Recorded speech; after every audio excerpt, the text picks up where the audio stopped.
Thank you, Steve. It's my terrific honor to be here at this virtual House of Delegates. We have all just walked through unprecedented times. And what I know for sure is this body and all of the more than 150,000 DOs across this country are perfectly suited to meet the needs of patients all across our nation right now. What I also know for sure is the AOA, under the leadership of President Tom Ely, the Board of Trustees, and our CEO, Dr. Kevin Clower, along with our amazing AOA staff, did not miss a beat this last year. We didn't just survive, we adapted and grew stronger through the pandemic. I, for one, am incredibly optimistic about the future of our AOA family. I love history and a special interest in World War II. Winston Churchill had a quote that I feel is reflective of our struggles over the last 18 months with the COVID pandemic. During World War II, Churchill said this: "Never in the field of human conflict was so much owed by so many to so few." The House of Medicine, the few, you, answered the calls for help from this nation and the world, perhaps in a way like never before. I applaud all of you for your service to your patients, your communities, and your families. I'd like to pause now and recognize some of our colleagues we lost during the pandemic. Those who kept going in to care for their patients and lost their lives doing so. Please join me in a moment of silence in recognition of their service, their sacrifice to their patients and our profession.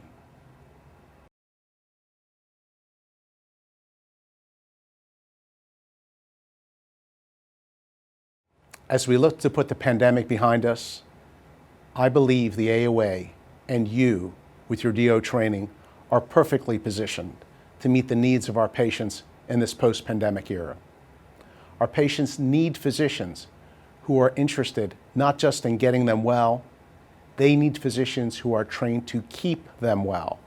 And right now, perhaps more than ever in history, patients are looking for that kind of care. Before I go any further, I want to take a moment to thank all of you, my mentors, my friends, my family, for this honor of serving as the 125th President of the American Osteopathic Association. I'm humbled by your support and your friendship. First, I want to thank my Florida family, the Florida Osteopathic Medical Association, headed by Steve Wynn and Michelle Wynn Larson, and our delegation head, Dr. Anthony Ottaviani. Your leadership, your stewardship, and your pride in our profession is a pillar of strength for all of us in Florida and an example across the nation. To Florida's past AOA presidents, I thank you all for your leadership and mentorship through the years. To my fellow Florida delegates and colleagues, it has been an honor to drive those drives to mid-years, board meetings, and seminars, to brainstorm with you. To my District 9 family, it's with all of you that I grew up in life and in our profession. Thank you for all your support and wisdom through the years.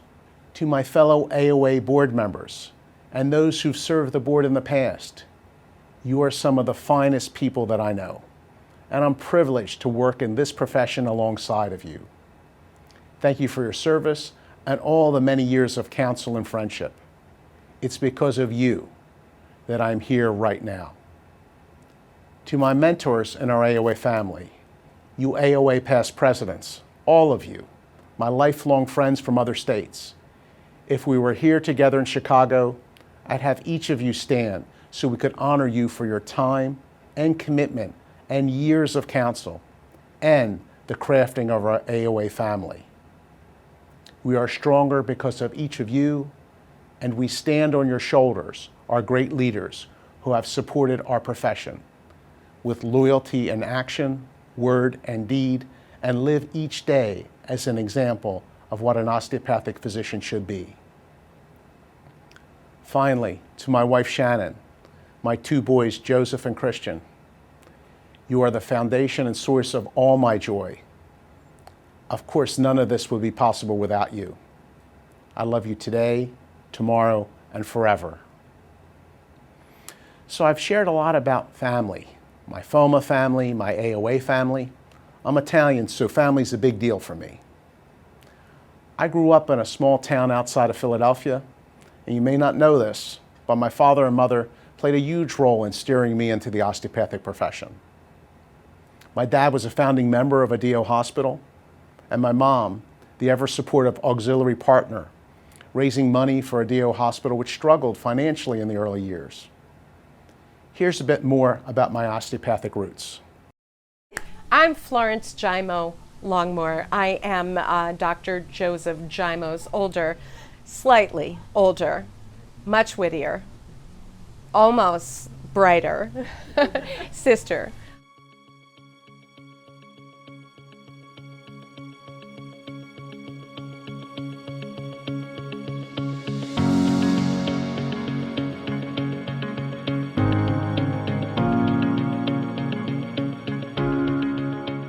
This picture was taken in September of 1950, and my father, I would venture to say, was the physician for almost everyone in this photo. And so this is where my brother came from, this kind of community, this kind of environment, and I don't think it ever leaves you. But yeah, it all started there.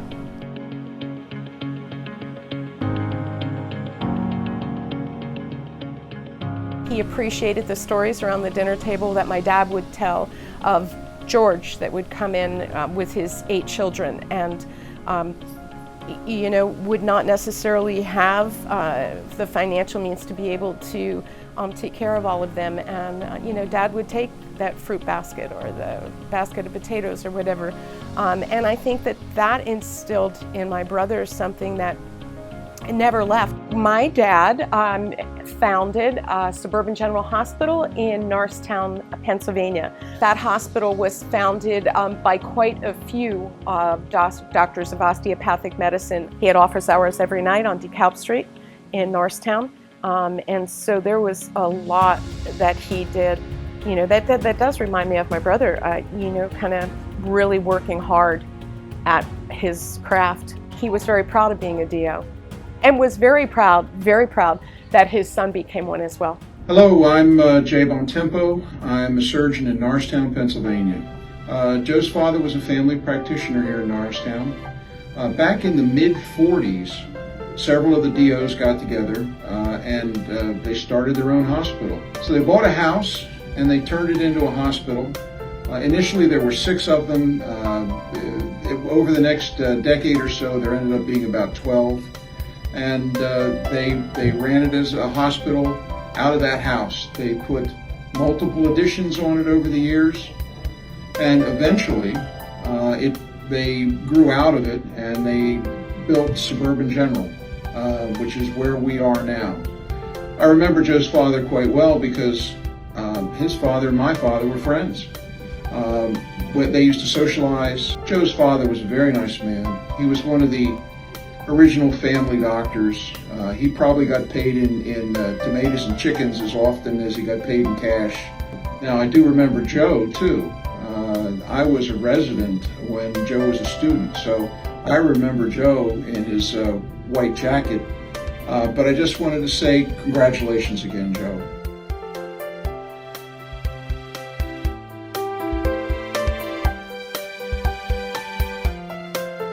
It started out, my brother always wanted to be a photographer, and I remember my dad in his quiet way kind of giving the, nah, you know, just kind of that, really? And I think maybe that was part of it, that he maybe turned those screws a little bit and said, well, if you don't think you can do it, Joe, then don't do it. and then it became the challenge, and once my brother is challenged, as we all know, that drives him. My father is he's very kind. He's trustworthy, he's honorable. He's the kind of guy that doesn't stop until something gets done. He loves the AOA because he loves being a doctor. He loves taking care of his patients, and he just loves his work. He always says that he loves what he does. He thinks 5 steps ahead. He said, if you always think ahead, then you won't have any problems. And I do that now because he taught me that. Hey, Joey, Cousin Vinny here. I just want to let you know, man, I love you to death. You know how proud I am of you. You've always led by example, which is admirable. I can't tell you how proud I am of you. You know, you're not just my cousin, you're my best friend. So God bless, Joey. Before I started medical school, I was in the Marines, and Joe would always ask me about my military experiences. He also mentioned he had cousins that were naval officers and respected what they did. I would ask him, with all your interest in the Navy, why don't you just apply for the Navy scholarship? This would also be a wise decision financially. He would always say, someday. Finally, after many years of residency and fellowship training, someday came, and Joe contacted me and told me he's joining the Navy Reserves. I said, that's great, but you're starting to practice now. Why are you going to do this? And I always remember he said he felt an obligation to serve the country. And Joe, we thank you for that. I had the opportunity to serve with Joe on a number of occasions. He even came out with me on the aircraft carrier John F. Kennedy, and I was stationed with him in Pensacola once or twice. I know you will do a great job. Everyone from the class of 1987 is very proud of you. And remember, go Navy. Hello, my name is Anthony Termini. Joe is a fantastic guy, my best mentor I've ever had. Pulmonary's tough. He made it fun. I won't say it was easy, but we had a lot of great times. He would make medicine interesting. We would play the ER game, and he would go over scenarios, and I would have to give the differential diagnosis, and it was a lot of fun. I'm so proud of you. It is an honor to be a friend. I think he has the same ethics as my dad did. He's kind. He is extremely hardworking, as you know. He's taken that empathy that my dad had and just exhibited it from, day one for as long as I can remember. And I think that's what makes a physician someone who you want to go to, someone you want to entrust with your health care. If my father were here now, he would be incredibly proud to see my brother ascend to this position. I can't even imagine. I know he's up there and I know he's looking down. I know how important it was, number one, that he was happy, but to him to ascend to a position like that within the field he loved is just incredible gift. I'm sure he would be very proud. I know he'd be incredibly proud. And what I know for sure, my father would be incredibly proud of his DO profession, how it's grown, how it's now thriving today. Look, we've grown from a hospital and a house to 37 colleges with 58 locations in 33 states, as well as our building on Michigan Avenue. DOs still proudly serve in small rural clinics and in underserved areas. But these days, DOs also serve as the personal physician to the President of the United States. We lead the way with top physicians in lead positions at ACGME, NASA, CDC, and the National Institute of Health. So where do we go from here? It's time to unify, come out of this pandemic, and come together as a DO family again, and not just support, but celebrate our distinctiveness. Our overarching message this year will be DO proud. All roads lead back to that message always. I will be focused on emphasizing DO proud in 3 specific pathways. Number 1, osteopathic pride throughout ambassadorship and professional advocacy. I'm calling on all of you right now. Step into the arena, stand proud with me, and spread the word sharing our DO message. AOA staff right now is creating a toolkit that will help members, young and old, with tips on effectively sharing our story. It will be uploaded to our website. I need you to open it, engage along with me. At this critical time, when we raise our voices together, the nation will never again have to ask, what's a DO? The second part is advocacy, reaching outside of our profession. This year, your AOA stood up to a litany of attacks. It's clear We are not going to allow significant assaults on our profession to go unanswered. The AOA and our affiliate organizations are working together at the state and federal level to advocate scope of practice issues, appropriateness of reimbursement, ensuring you're paid for your work, and ensuring that all laws at the state and federal level protect your degree and credentials. These things matter to you, and they matter to your AOA. Here's what else matters to your AOA, and this is the second pathway to achieve our initiative: the unapologetic promotion of our osteopathic distinctiveness. Again, we're delivering what patients need right now, caring for the whole patient, truly understanding the interaction of the human body. Despite the completion of the transition to a single GME accreditation system, the AOA has and will maintain its commitment to preserving our philosophy through osteopathic recognition, and confirming our distinctive philosophy remains in the GME system. All of this, of course, supports DO board certification, being the premier measure of osteopathic competency. To all of you deans, residency directors, student leaders out there, we need you to mentor the osteopathic students and trainees. Tell them our board certification has been around for 80 years and is still the best way to measure their ability to treat patients osteopathically. We are partnering with MBOME specialty boards to develop the preferred certification for all osteopathic physicians. That work is well underway, but we need your help to get the word out. To help do that, in a few short weeks, we're starting a new branding campaign. The campaign will expand our message, our media outreach to the end consumer, our patients. And here's a preview of what you can expect. The American Osteopathic Association. We don't just treat patients, we treat people. Immediately following this meeting, I will be appointing a team to collaborate and build our brand and educate the end consumer on why osteopathic physicians are the perfect fit for their healthcare needs in today's climate. As your president-elect, I spent the last few months traveling a bit, and as our country slowly reopened, I've had the privilege of meeting with many of you, Arkansas, Kentucky, and Texas so far. After the year we've all just had, I gotta tell you, it never felt so good to see you, to connect, and give you a big DO hug. What I've learned in meeting all of you, your year was like mine, the hardest ever in my 30 years of practicing medicine.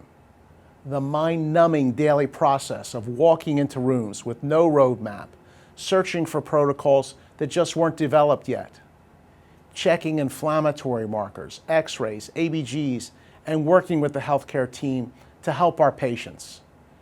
Rounding 15-hour days, showering multiple times to make sure you weren't carrying anything from the hospital to your staff, and then showering again just so you didn't accidentally take anything home to your family. Like all of you, PPE was scarce at my hospitals, and so many times we were the only human beings to walk into our patients' rooms in a day. At the beginning, things were crazy. I knew the AOA leadership team and the staff worked to negotiate a group contract so we could all buy our PPE direct. It meant I was able to spend my time focused on taking care of my patients. The AOA provided tremendous value when things were really hitting the fan.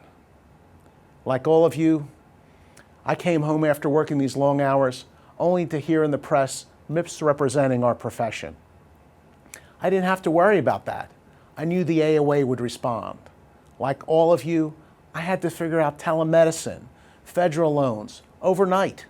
And the AOA put together and offered free webinars and gave us the tools to keep seeing our patients and allowing our practices to survive. So after the year we've all had, helping you buy PPE, responding to attacks, webinars and resources, bringing our pride and unity back, and maintaining our culture, maybe it's my years in the profession, and especially the year we've just been through, but for me personally, I see the value the AOA has provided this last year, and I see the value this organization provided throughout my career. So, Together, as we look ahead, my third focus will be building a strong AOA bridge to the future. That means sharing our culture and philosophy early on with our pre-medical students, getting our current medical students to see the true benefits and the power of membership in the AOA. I look forward to collaborating with all of you, welcoming home our entire osteopathic family, creating an osteopathic home that is welcoming and inclusive to all DOs. I'll close with this. I mentioned I love history. The founding fathers of our nation met at the First Continental Congress in Philadelphia. One of my favorite stories about that meeting was about a chair that George Washington sat in. Ben Franklin was in the back of the room and looked at that chair for months. And on the back of the chair, there was a sun. Ben Franklin would wonder if the sun was rising or setting on our nation. And his conclusion was this: but now, at length, I have the happiness to know it is a rising and not a setting sun. Coming out of the pandemic, the sun is rising on our nation again. And I say with confidence, the sun is rising on our profession as well. We learned a ton of lessons through the pandemic. We can be frugal and function extremely well in this virtual setting. We can adapt and still accomplish our mission. Right now, we're hosting this, our second virtual house. We are getting the business of our profession done effectively. But what I've also learned as we slowly reopen is that our culture, our face-to-face communication, is where we thrive and is incredibly important to who we are and keeping our DO family connected.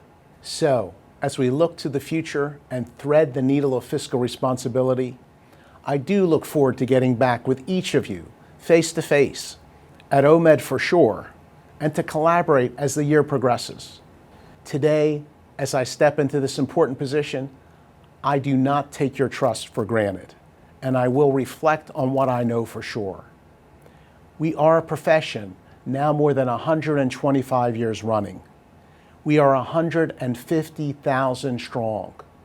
Who we are has not changed a bit, but as the world changes around us, we will operate efficiently, effectively, and meaningfully. And the AOA is not a passive organization. We are here to represent you. We will advocate for you and will not be marginalized in any way. We will defend our great profession at every turn, celebrate our traditions and our coveted training, step into our future with courage and unwavering pride in our osteopathic roots. Together, we will fly the flag and be DO proud. May God bless you, your families, your patients, and may God bless this nation. Thank you.